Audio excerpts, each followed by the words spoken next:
Fanciful Friends, and welcome to the Fanciful Reader. I am Rebecca, and in today's video I wanted to talk a bit about my bookish goals for 2023. But first, let's have a look at what I'm currently reading. So as far as fiction goes, I'm reading The Book of Accidents by Chuck Wendig. I don't even know how to describe this book. It fits in the horror category, but there's a lot going on. There's ghosts and magic and a spell book. It's not really a spell book. I don't want to spoil anything. It's complicated, but I'm really enjoying it so far. I'm about 62% of the way through. I am also actually, let me double check the name of it. I received an ARC for, come on, you reader.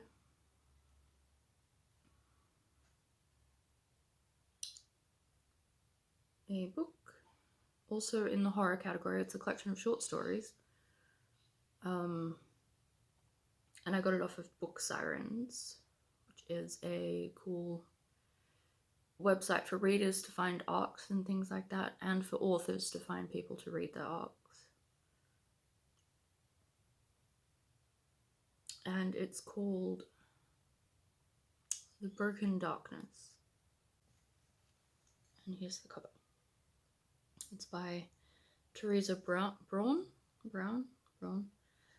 A short story collection. It's supposed to be a whole bunch of different dark horror things. I think there's some like sexual content. And it sounded interesting, so I thought I'd give it a go. And then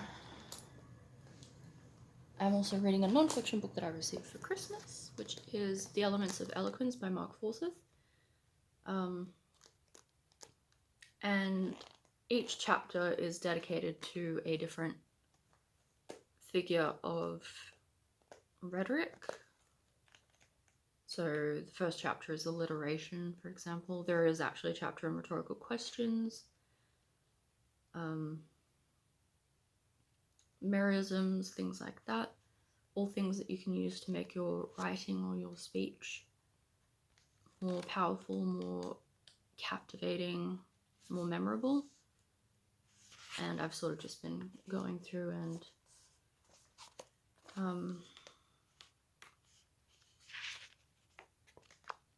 annotating and things like that. And on the beginning of each chapter, I'm also writing down what the figure of rhetoric is and an example, so I don't have to read the whole chapter to regain the information if I forget, you know what I mean? So that's been a lot of fun. The Fanciful sister gave me this for Christmas, and I've been enjoying it. Right, so on to the topic of today's video, which is bookish goals for 2023. So the first one is, of course, my Goodreads goal. I have finished my Goodreads reading challenge 3 years in a row. So I decided to average up how much I read to figure out my new reading goal.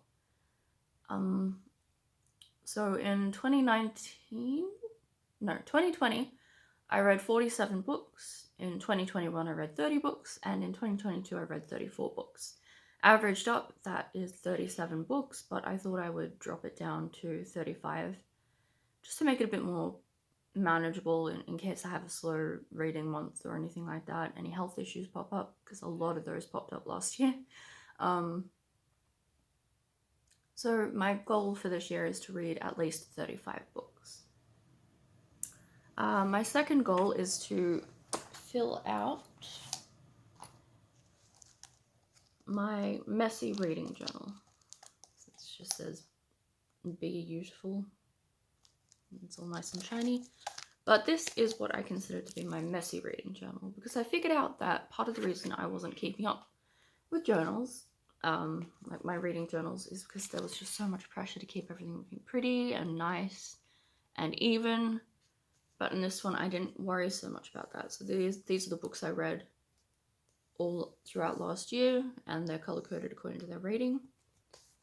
It's the Goodreads challenges. Sorry, the book is a bit damaged in the first few pages. I have my year in reading, so this is where I just track how many books I read each month. My genre breakdowns. So these are the genres I sort of figured out that I read the most of. So I obviously read the majority of horror. I read quite a bit of psychological, which could be psychological horror. This is sort of like, you know, if something was a sci-fi horror, I would mark it as horror and also sci-fi. And there's also just there was a bit of room to write anything down that I maybe didn't realize was a thing that I read a lot of.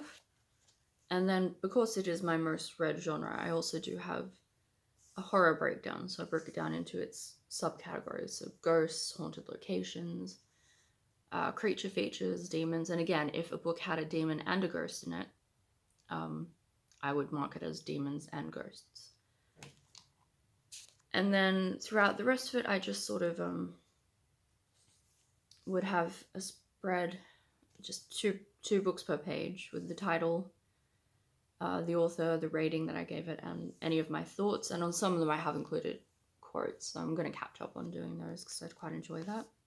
And you know, I can write if I wanted to summarize a particular plot point, or I really liked a character and I wanted to talk about that. You know, I had a little space to do that. In the middle, I did also have the mid-year freakout book tag that I just did for myself for fun. So just, you know, it's not overly organized. It's just something that I think helped me take stock of my reading. So as much as my year last year was not great, I feel like my reading year was pretty good. So my goal is to fill this out again this year.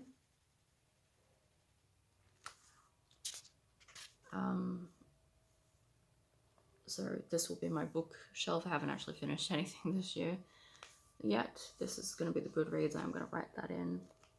And then same as last year, I've got my reading, my genre breakdown, horror breakdown. I've been working on a New Year book tag. And then I will have the pages as I did in the previous year. So that is one of my goals. Then another of my goals is to actually fill out a pretty reading journal. I figured having them separately, there'd be less pressure for me to keep up as much. And I got this for Christmas from my dad, so I thought perfect opportunity. And the pages are quite nice. And there are actual different pages as well. I'm fond of these ones. So I thought in this one I would do a more organized, use a ruler for lines and things like that. Maybe draw some pictures. I was thinking printing out the book covers, maybe having 2 pages per book. So I could have like the book cover, all the information, the author, title, things like that, and then have more space to write out my thoughts for it. So I definitely want to be keeping up with this. And this is also a little bonus one. My sister got me this for Christmas as well. It's the Dimmicks Reading Challenge Journal. Dimmicks, if you're not in Australia, is a big... it's probably our biggest bookstore, so I guess it would be equivalent to a Barnes & Noble if you're in America. And on the inside it's actually got a list of challenges, and you can fill out the book. So you've got the rating, the name, and everything like that. But you've also got the prompt, so what you read it for. And you can make your notes. And then in the back, congratulations, you've completed the reading challenge. And then it's actually got plenty more pages for you to fill in of just your own reading that you find along the way. I know there's a lot of book journals, a lot of reading journals, but I enjoy that sort of thing. I like being creative, so hopefully I will at the very least, my priority is the messy journal, because that is where where everything's stored. So I would also like to read and review more arcs this year, and I'm I already have one arc to go. So I feel like I'm on track there. I like reading arcs and reviewing them. I like giving new things a chance. As a person who's probably going to end up being a self-published author in the next year or so, I want to help people that have smaller readerships. So I do read a lot from small presses and indie authors and self-published authors and things like that, as well as my usual big releases as well. And I just want to give those books a chance to find people who want to read them. And my blog doesn't have a ton of viewership, but I feel like any small amount helps. And I like contributing to that, so that's one goal. Another goal is to read more new releases. I tend to read from a backlog most of the time. I don't read a lot of stuff as it comes out. Not on purpose, it's just I'm very much a mood reader, so I'm not always in the mood for the new thing that just came out. And I've got plenty of books on my to be read list that are years and years old that I'm perfectly happy to read. But this year I would like to read a few more new releases. I want to jump on some books as they come out. Partially because sometimes I feel like I'm missing out, but also I want to be able to feel like I'm part of the community that's reading them and ranting about them, raving about them, enjoying them. I want to be able to take part in those conversations as well, so that is part of why that is one of my goals for this year. The next one is to read more non-fiction. And again, I've already given it a good start with The Elements of Eloquence. I do read an okay amount of non-fiction. I mean, okay, it's subjective. If you don't read any non-fiction, that's entirely your business. You can read whatever you want. We should be allowed to read whatever we want. I want to read a bit more non-fiction throughout the year.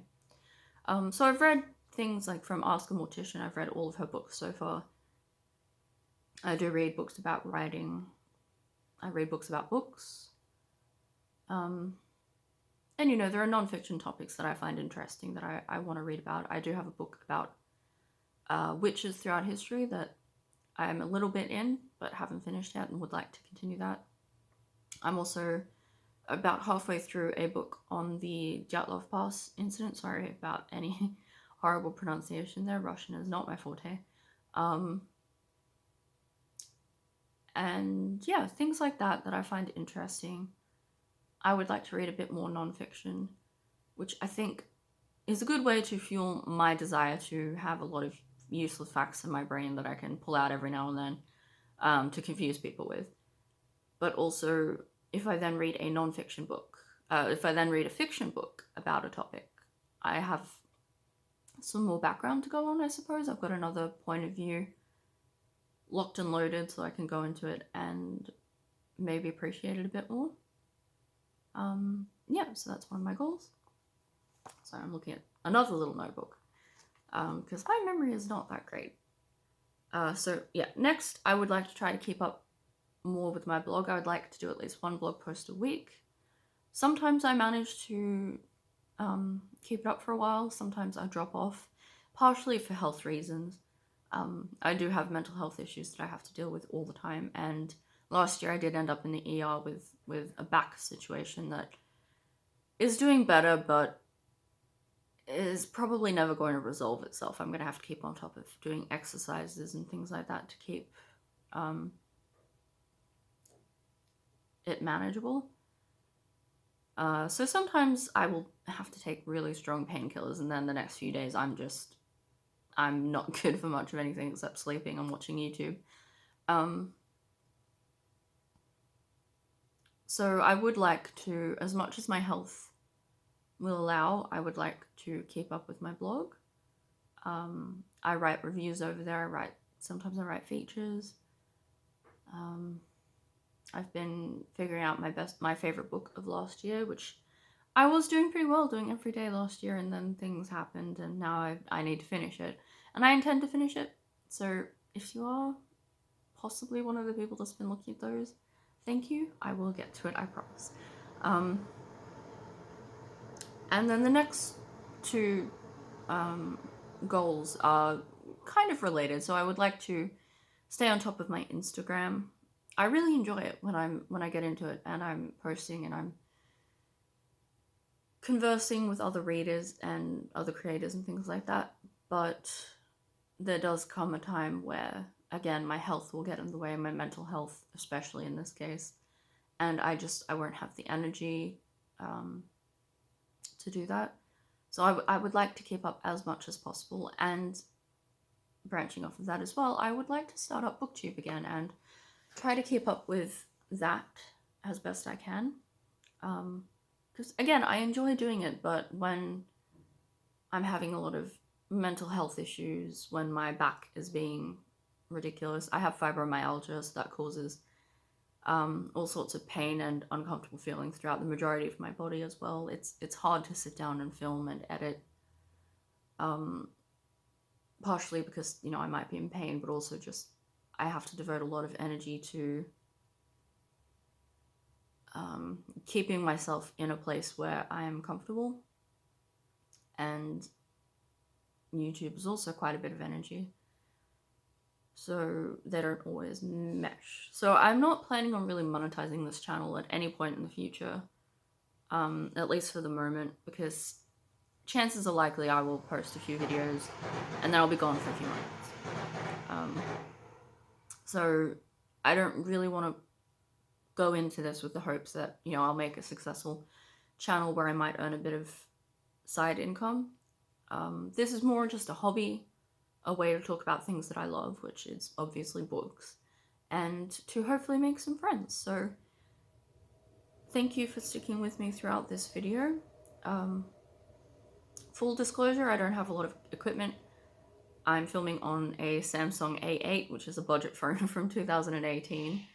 I'm using just a standing lamp just to get a bit of extra light, because my apartment doesn't get any natural light or any artificial light either, really, because most of the time the light bulbs are all blown.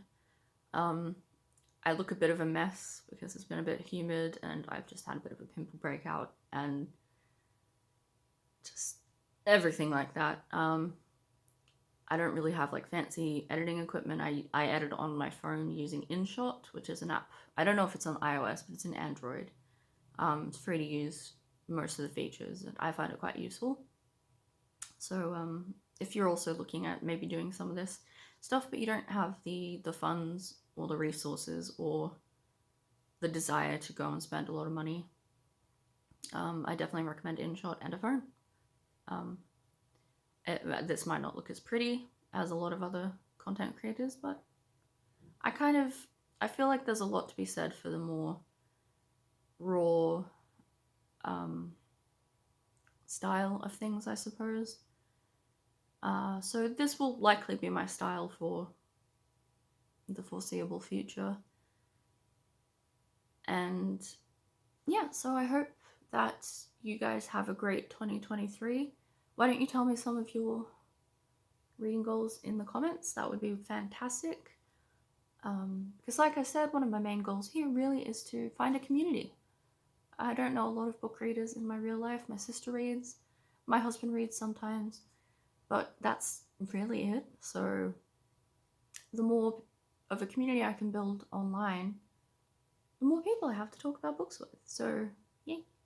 Alright, I'm rambling now, so I'm going to go. Thank you so much for coming to my channel and hanging out with me. I really appreciate it, and I will see you next time.